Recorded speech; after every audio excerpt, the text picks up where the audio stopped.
Glória a Deus, aleluia. Queridos, nós vamos falar da reforma protestante.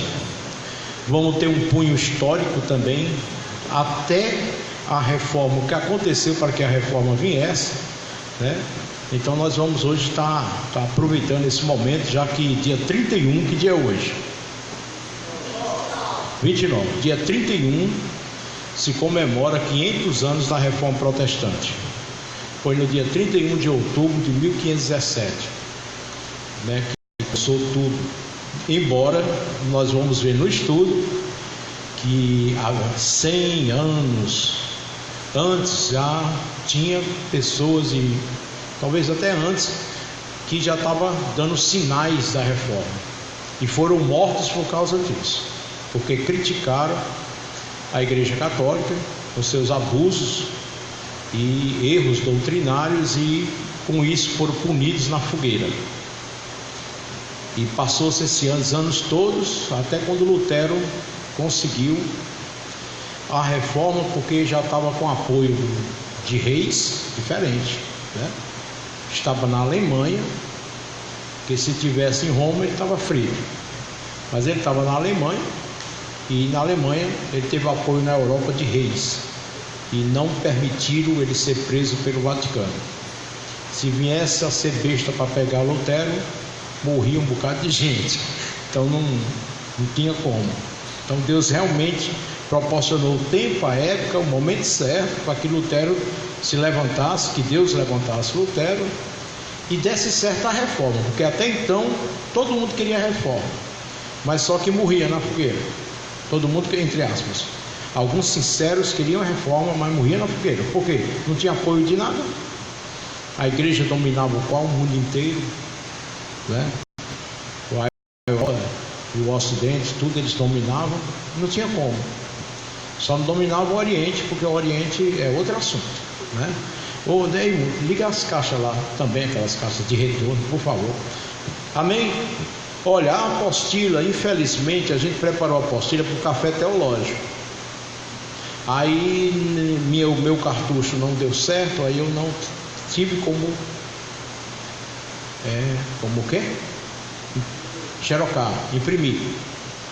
Mas domingo que vem eu vou trazer, tá bom? Vou trazer, a partir de quinta eu já deixo aqui na igreja, para que você possa também ser abençoado com a apostila, que a apostila está bem completinha. Amém, igreja? Então, glória a Deus. Então vamos iniciar a nossa aula. Se tiver um pedestral aí, eu queria, porque eu acho melhor. Então vamos iniciar a nossa aula com oração. Vou pedir à irmã Lúcia, ligue aqui o microfone para ela, que ela faça a oração inicial, pedindo a Deus que o Espírito Santo nos ilumine para a palavra. Senhor nosso Deus e Pai, bendito e louvado seja o teu nome, ó Altíssimo. Pai, te agradecemos, Senhor, por termos a oportunidade, Pai, de estudarmos, Senhor, os teus ensinamentos, meu Senhor da glória. Que tu venhas, Senhor, através do teu Santo Espírito, Senhor, fazer com que aquilo que nós vamos ouvir aqui, Senhor, penetre no nosso coração, na nossa mente, Senhor. Nos ajuda, Senhor, a termos interesse, Pai, de aprendermos, Senhor, tudo que for relacionado às tuas escrituras, meu Pai. Em nome de Jesus, amém. Glória a Deus, aleluia. Então, amados, é o seguinte, vamos contar a história. Estão preparados para ouvir uma história? Se a Vitória dormir, ela vai ver. Hein, Vitória? Tá bonita, né? Ajeitou o cabelo, toda chique. Cortou o cabelo. Não acredito. Cortou o cabelo, mas tá bonito, né? Pode ficar careca, né, irmão? Tá bonito mesmo. Parece com o pastor ela. Ela não ouviu a Dina, viu? Dina, as ovelhas geralmente parecem com o pastor e ela é uma. Rapaz, dá a resposta na ponta da língua, né? Impressionante, parece que já sabe o que eu vou dizer. Oh, glória a Deus, aleluia. Hoje já sabe o pastor que tem, né? Queridos, a história é o seguinte. Glória a Deus, aleluia. Jesus formou 12 apóstolos, amém? Daí se tornaram 72.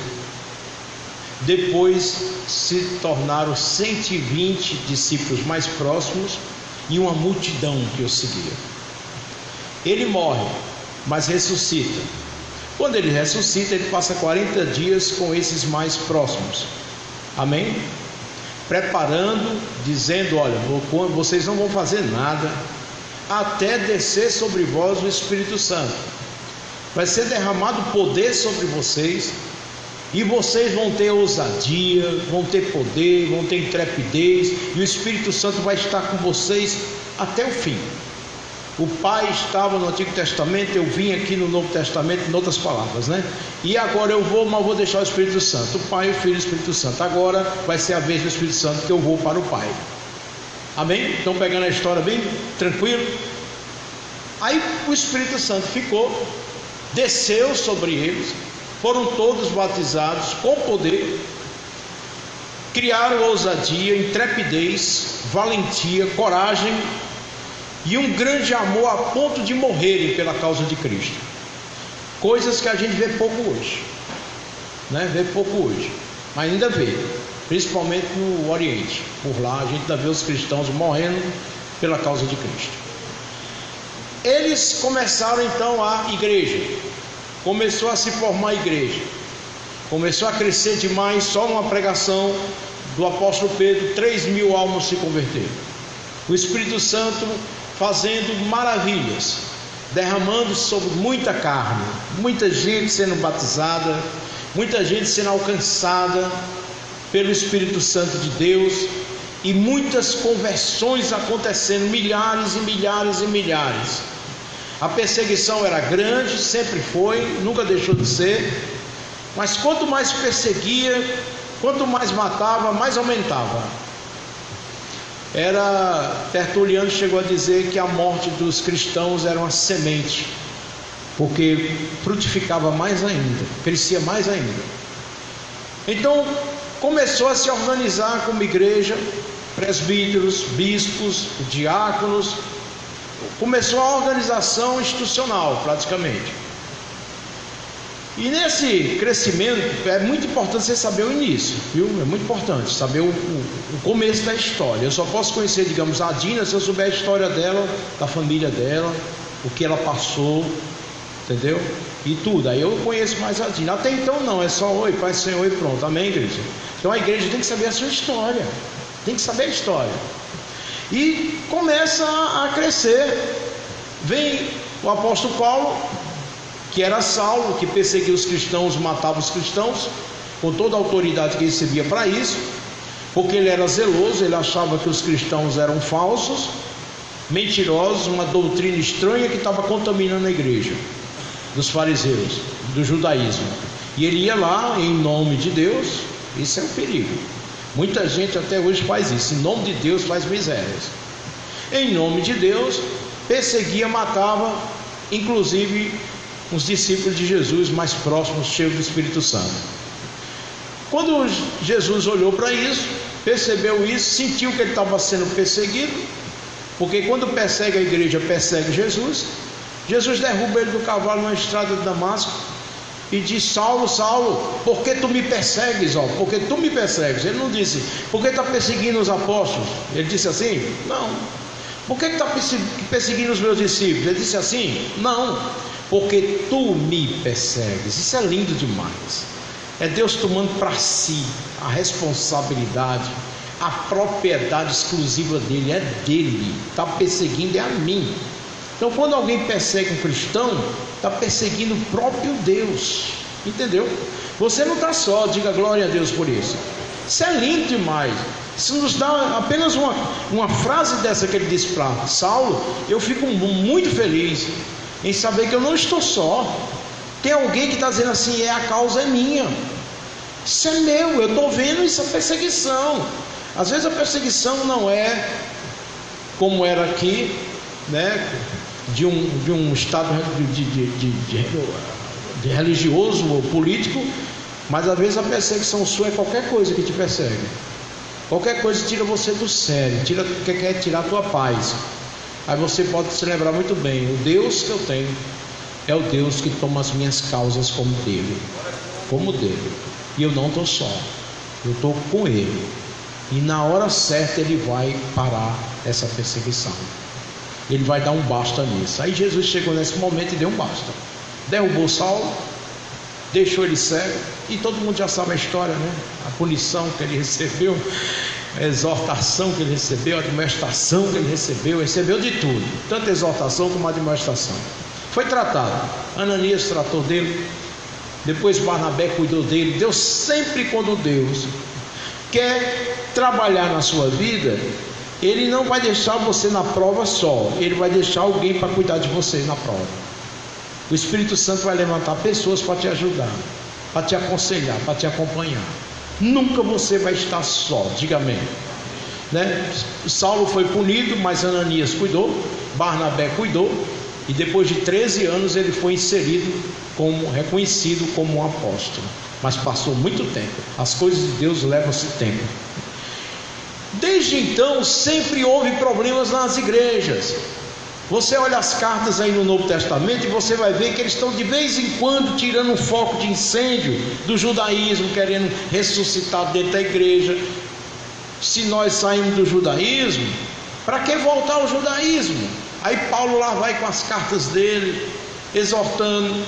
De vez em quando a gente vê João, Pedro, os outros também combatendo o gnosticismo e outras frentes que se levantavam. Desde aquela época se levantou gente para contaminar e para desfazer a visão de Jesus. O diabo, ele ataca de todas as maneiras. Vocês estão entendendo, irmãos?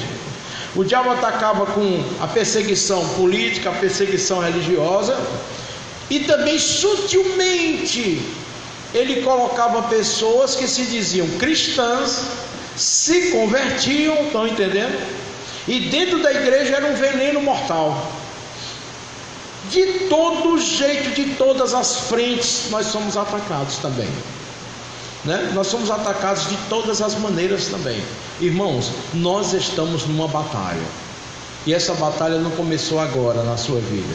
Essa batalha começou desde o início de todos os tempos. Quando Deus colocou Adão e Eva, já começou uma batalha. Qual foi a batalha? Satanás foi e desfez aquilo que era tão bom. Usufruiu do seu poder, de sua forma de convencer, e o homem com livre-arbítrio não soube exercer esse papel que ele tinha. Até hoje é assim. Nós estamos confrontando direto batalhas na nossa vida. Então vigiai e orai. Nós precisamos vigiar e orar sempre, porque de vez em quando estamos perdendo algumas guerras. Quais são essas guerras, pastor? A guerra do temperamento, a guerra da intolerância, a guerra dos desejos pecaminosos, a guerra do egocentrismo, a guerra nossa dentro da gente mesmo. Dentro da gente existem inimigos que querem desfazer a gente. Paulo em Romanos 7 diz: eu sei o que é certo e não consigo fazer, isso está me matando, miserável homem que sou. Até quando ele reconhece que Cristo vem para sustentá-lo na caminhada, porque é muito difícil, é muita perseguição, é muita luta.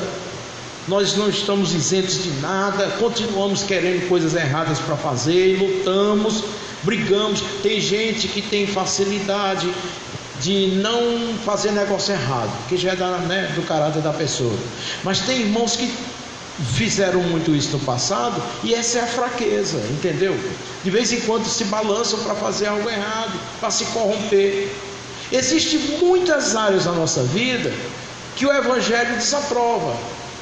Porque o Evangelho é poder para a salvação a todo que crê. É porque o Evangelho nos confronta a ter uma vida santa, a ter uma vida parecida com os princípios de Deus, idênticas, aliás, aos princípios de Deus. Então o Evangelho sempre vai ser um calo, porque no Evangelho a gente vai dizer assim: eu não posso fazer isso, entendeu? O Evangelho, ele vai ser uma pedrinha no teu sapato. Como eu estou com uma pedrinha agora no meu sapato, vou já tirar. Ô bicho para perturbar. Por que o Evangelho é assim? Porque o Evangelho, eu e você, nós temos tentações, nós temos desejos, criamos até o nosso Evangelho, que não são boas notícias, são péssimas notícias. Eu, como pastor, já ouvi tanta justificativa para corromper o Evangelho, que eu não vou falar isso agora, acho que vou deixar uma pregação. Então a igreja foi perseguida sempre. Aí até que vai morrendo os apóstolos. Glória a Deus. No ano, e o pior momento da igreja foi no ano 68 para 70, que quando Nero, o imperador de Roma, toma posse, o homem tinha um ódio dos cristãos que vocês não imaginam. Ou peste ruim, pior do que um Hitler da vida, ou praga ruim, é um diabo aquele homem. Aquele cara inventou um incêndio lá em Roma para culpar os cristãos, só para culpá-los, para que o povo ficasse com raiva e adorasse e vibrasse com a morte de tantos cristãos que iria acontecer. Aí ele começa a colocar os cristãos nas arenas e os leões comiam eles vivos, e era uma festa na arena, e todo mundo aplaudiram, porque foram eles que queimaram Jerusalém, entendeu? Foram eles que queimaram a cidade.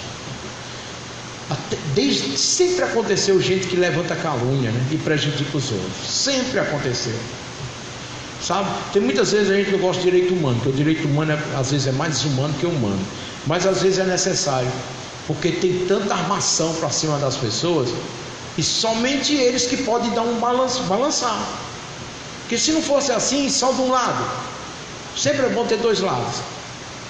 E nós cremos que o homem é capaz de se recuperar, o homem é capaz de mudar de vida, e se não tiver alguém para defender ele não deixa de ser gente, apesar de ser um bandido. Ele tem que ter direito à vida, mesmo tirando vida, porque Deus dá a vida, é Deus quem tira a vida. Se Deus quer tirar a vida dele, então deixa que Deus tire. Mas também a gente não pode colocar um cara num buraco, não é? E não ceder alimento, morrer de fome e deixar que ele morra de doença também. Por isso que as penitenciárias têm, eu não sei se todas têm, vou até perguntar ao Léo, se todas têm hospital ou são algumas que têm hospital. Algumas, né? Nenhuma. E onde é que eles vão? Doente. Ah, é? Fica misturado com a gente. Tá certo. Mas tem que ter o direito, né? À saúde, a tudo. Continua sendo um cidadão. Continua sendo um cidadão. Então, só que aqui não tinha direitos humanos nenhum, não. Os nossos heróis, nossos discípulos morriam sem direito algum, sem defesa nenhuma. Eram perseguidos. Foi nessa época que Paulo foi decapitado. Foi nessa época que Pedro foi crucificado. Ele pediu para ser de cabeça para baixo, que não era digno de morrer como mestre. E assim começaram a morrer. O João, o apóstolo João, chegou a ser lançado no óleo quente, escapou milagrosamente. Como é que pode o cara escapar? Só Deus mesmo. E foi o único que morreu normal, sem essas coisas, tragédias, essas coisas todas. Ele morreu normal, João. Então, quando João morreu, que foi o último a morrer, depois de João veio alguns discípulos que foram homens de Deus também, seguidores de João. Mas no ano 190 acabou. Preste atenção no que eu vou dizer.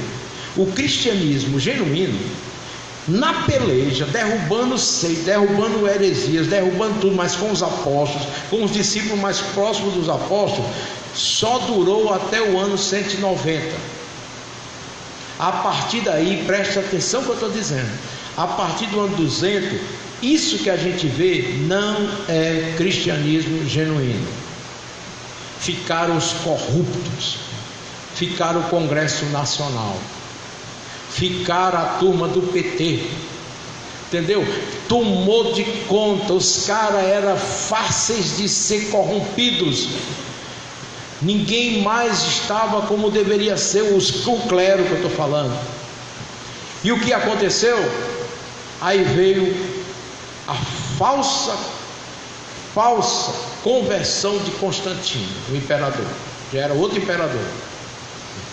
O imperador viu que quanto mais matava, aumentava, parecia carrapato. Você sabe que carrapato não pode matar, né? Assim, pisando, né? Porque aumenta, prolifera. A gente queima ele, né? Eu já queimei um bocado. Não sei se eu vou prestar conta com Jesus depois lá no céu, mas tudo bem. No dia do juízo, eu já queimei muito carrapato.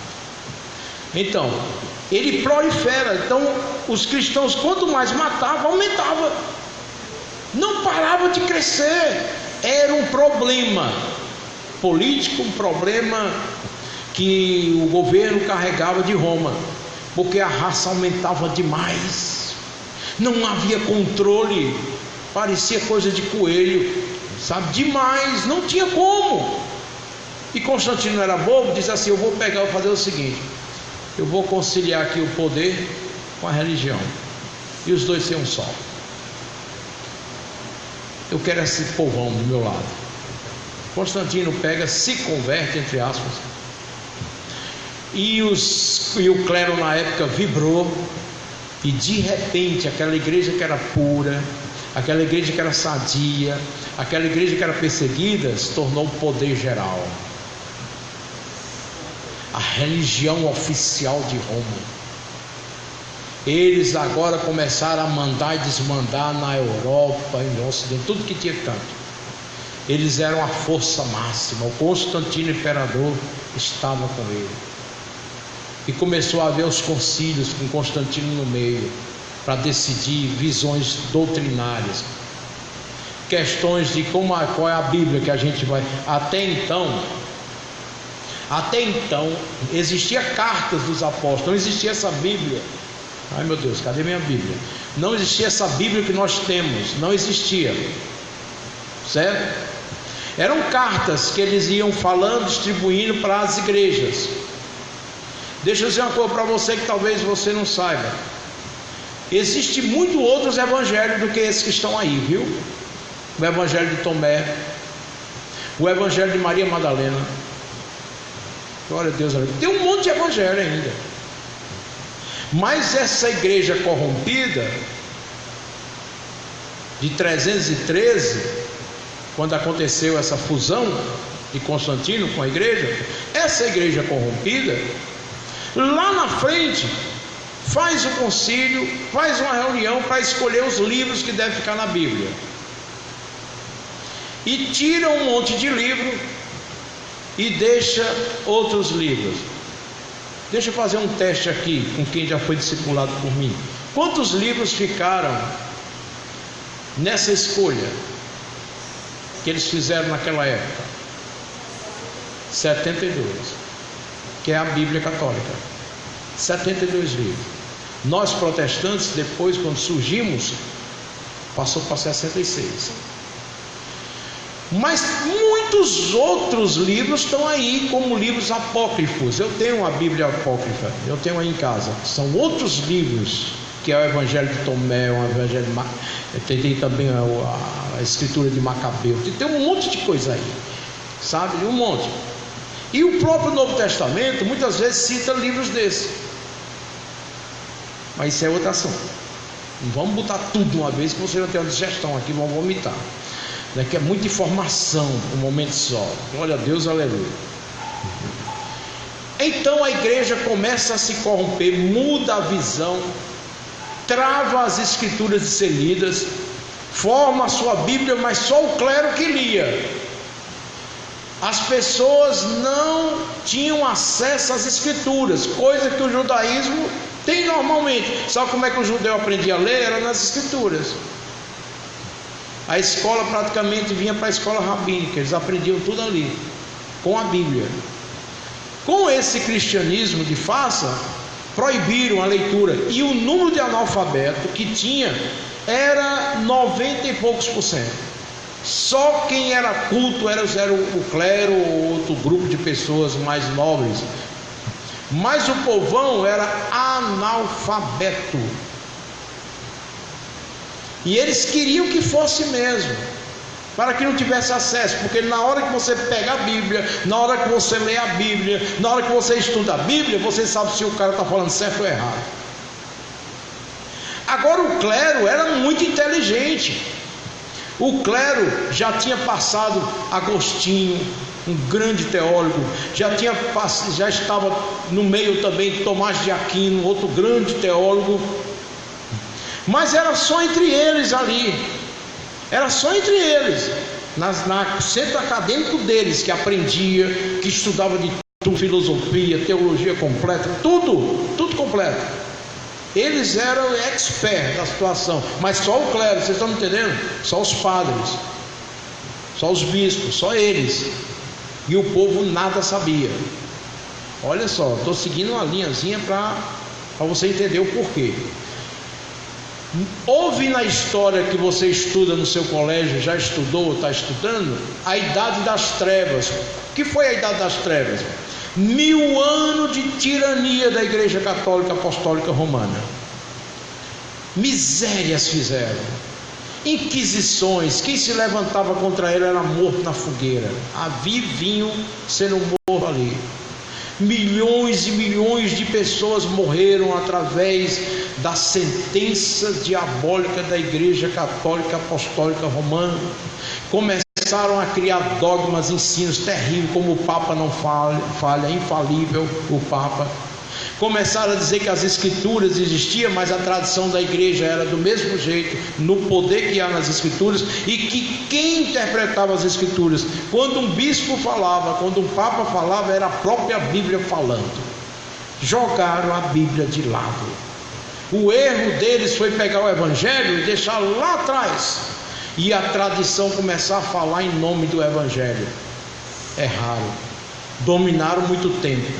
Talvez você diz assim: pastor, eu estou lutando com uma coisa faz 10 anos. Meu irmão, as coisas de Deus demoram às vezes. Veja que a Igreja Católica dominou 1500 anos, dominou, até vir a Reforma Protestante, que onde sacudiu ela totalmente, e até hoje ele é um grande poder, um grande poder. Então você vê como as coisas não são bem assim, pum, de repente. Coisas com Deus demora mesmo, demora. Não sei se demora, mas é porque são assim. O que aconteceu? 1000 anos de trevas, tudo isso, indulgência. Vocês sabem o que era indulgência? Eles pegavam, você colocava dinheiro ali para eles, o bispo recebia e você ganhava perdão de pecados. Você está conseguindo lugar no céu, você deixa quanto aqui? Aí quanto mais você deixar, mais libertação você vai ter. E com isso construir o Vaticano.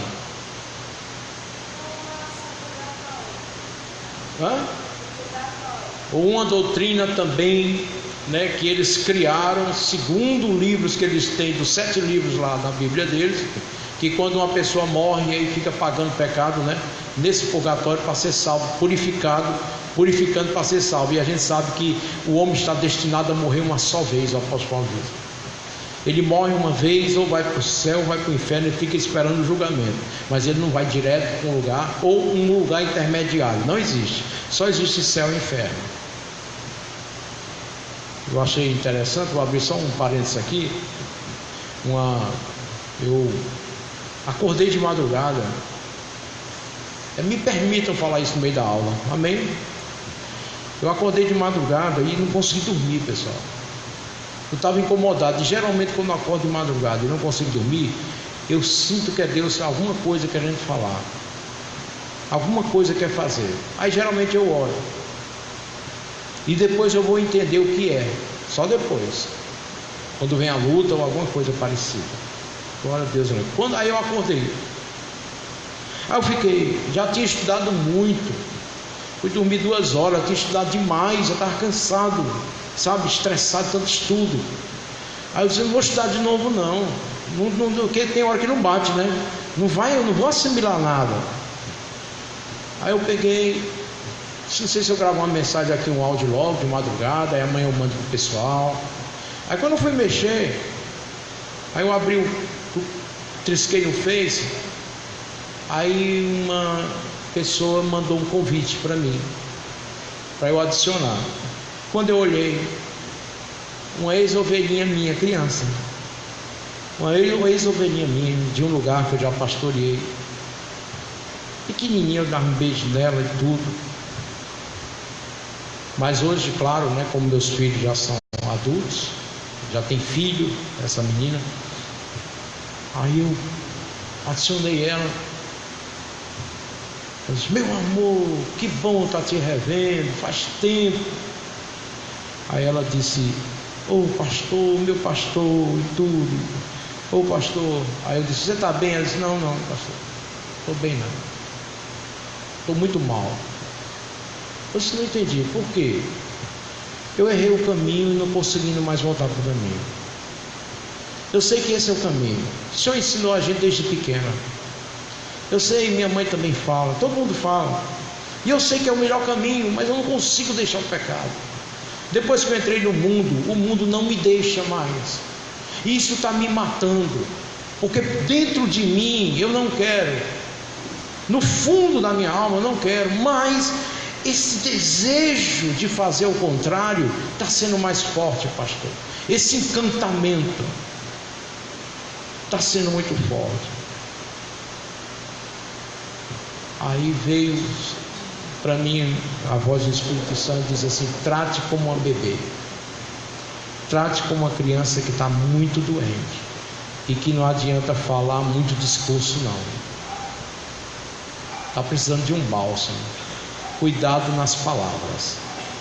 Aí eu fui muito cauteloso, e uma das coisas que eu me lembro que eu disse, embora tratando ela sempre como alguém que pode ser recuperado, e que nós realmente passamos por desejos de lutas, que é difícil, mas eu falei a vantagem que nós temos quando lutamos e quando não lutamos. Eu disse, ninguém está isento, nem eu, que você vê como pastor, que tratou de você, cuidou da sua família e tudo. Eu também sinto desejo, eu sinto também vontades de pecar.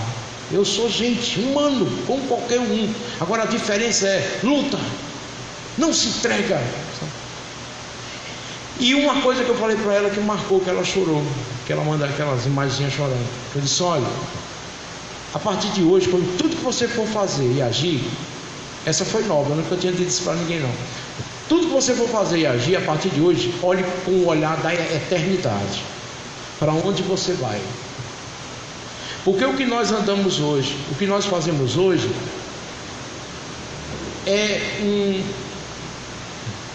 esqueci a palavra, que é anterior, eu esqueci. É uma preparação do que nós queremos lá na frente, na eternidade. Se você alimenta os desejos direto da carne e não luta e fica nisso mesmo, não é assim mesmo, é assim mesmo, você vai correr alguns riscos. Uma delas, que não aconteceu com você ainda, graças a Deus, é chegar, ficar anestesiado e dizer assim, é assim mesmo, não tem nada a ver não. Esse é o grande perigo. É quando você fica morno, nada te toca mais. Você começa a relativar as coisas de Deus. E o Evangelho não relativa nada. O Evangelho é um só. Ele diz uma só palavra. Ele não abre espaço para você dizer é ou não é. Não, é isso aqui. Esse é o caminho. Então não há espaço para você querer escapar. Então fala o seguinte: a partir de hoje, quando vier uma vontade de você ir para as festas e se prostituir, ou seja o que for, você diga assim: para onde eu vou na minha eternidade? Onde eu vou ficar? Comece a colocar isso na sua vida. Aí você vai entender que o que vai prevalecer na sua vida, o que vai dar durabilidade no teu ser, é a eternidade. Porque isso aqui vai passar. Esse corpo que nós temos vai acabar. A saúde vai acabar. A vida vai encerrar. Agora a eternidade é para sempre. Então faça tudo para você ir para o lugar que vai te levar para sempre.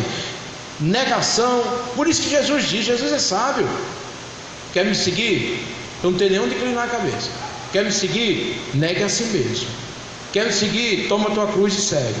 Nunca disse que era fácil. Ele disse que realmente ia pegar. E ele diz: vigiai e orai. Aquele que perseverar até o fim é que vai ser salvo. É luta. Ninguém disse que era muleta. O que é que não tem luta hoje em dia, meu irmão? Na sua profissão é luta. Para sobrevivência é luta.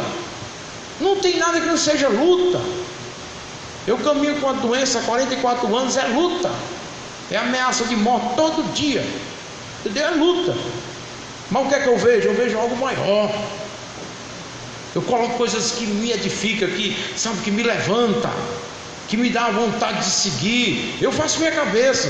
Eu não sou maconheiro, mas eu faço minha cabeça todo dia. Eu sou um dos caras mais dopados que existe no universo. Porque eu só vim fazer minha cabeça, porque o que vem no meu ouvido para acabar comigo, você nem imagina.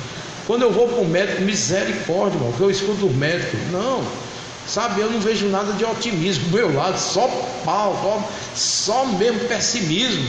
Então eu já passo aqui, entro aqui e estou vivendo. E eles ficam dizendo, tudo está demorando tanto, né? Olha essa coisa que se diga para a gente, né? Rapaz, tu está entendendo? Rapaz, tu está até demorando aí inteiro. Eu estou tão inteiro que tem até um bucho aqui equivalente aqui a muitas bênçãos celestiais, né? Que eu estou inteirão, entendeu? Estou andando, estou caminhando, estou falando, estou brincando. Por quê? Talvez seja a minha mente também. Porque se eu me atrofiar na mente, eu morro. Vocês estão entendendo? Então, queridos, vou concluir uma parte aqui. Domingo a gente continua, porque eu só estou falando da história para chegar na Reforma Protestante. Eu ainda não cheguei. Eu bati na trave, certo? Eu bati na trave. Mas uma coisa fica uma lição nessa primeira parte da introdução: do jeito que a igreja cristã se desviou para se tornar uma igreja católica, que foi perversa, que foi política, que foi o que foi na história, está nos escritos, ninguém está inventando. Nós também podemos nos corromper e não ser mais aquela imagem que Deus queria que a gente fosse. Vigiar e orar. Se aquele grupo que era tão lindo, tão maravilhoso, distancioso de Deus ao ponto de se corromper com o Império Romano que o perseguiu, com o paganismo, que você sabe que quando o catolicismo entrou, o Constantino entrou, ele carregou o paganismo dele dentro da igreja. Dia 25 de dezembro é o dia do deus Mitra, e eles colocaram Jesus no meio, o dia 25 de dezembro. Todo mundo comemora pensando que Jesus nasceu nesse dia. Nunca nasceu, jamais. E muitas outras coisas que tinham foi colocado, como adoração a Maria e tantas outras coisas, que vocês vão ver também um pouquinho, entendeu? Corrompeu Israel. Quantas vezes Israel não corrompeu também? Hoje eu vou pregar daquele episódio que Moisés vai para o monte e demora. E quando demora, o que é que acontece? O povo se corrompe. Irmãos, fizeram, o Arão fez um bezerro lá de ouro, e eles estavam adorando em grande festa o bezerro, dizendo assim: ele nos libertou, os deuses nos libertaram do Egito. Deus ficou iradíssimo. Moisés, desce, que o teu povo aí corrompeu. Essa é antiga, né? Esse negócio, né? Até com Deus vai, né? Esse teu povo aí se corrompeu. Cuidado, amém, irmãos? Até Arão estava no meio fazendo lá a vontade dos caras. Arão. E aí a gente, quem somos nós? Então cuidado. Tem coisas que facilita para você, mas há um ser por detrás que você não está enxergando, porque está tão frio que não enxerga. Há um ser que quer destruir eu e você. Ele veio para matar, roubar e destruir, e ele não se cansa. É o propósito dele. O que? Do jeito que ele tinha a imagem e semelhança de Deus e perdeu, ele quer que você também perca, que você se iguale a ele e fique aonde ele vai estar na eternidade. Esse é o propósito dele, acabar com sua vida. Como ele vai fazer? Da maneira mais sutil que você pode imaginar, mais maquiavélico que existe. Ele vai fazer com que você não sinta que está indo para o buraco. O cheiro do queijo. Cheiro do queijo, geralmente os caras colocam uma moça muito bonita, ou qualquer outra atração muito forte, e o cara acaba indo, pensando que vai ser muito feliz. Chega lá, tome bala. Tome bala. É assim que o diabo faz. Ele é um instrutor de todas essas coisas que existem. Ele é o mentor, ele é o pai da mentira. A Bíblia diz que o mundo jaz no poder do maligno. Nós vivemos num mundo mau.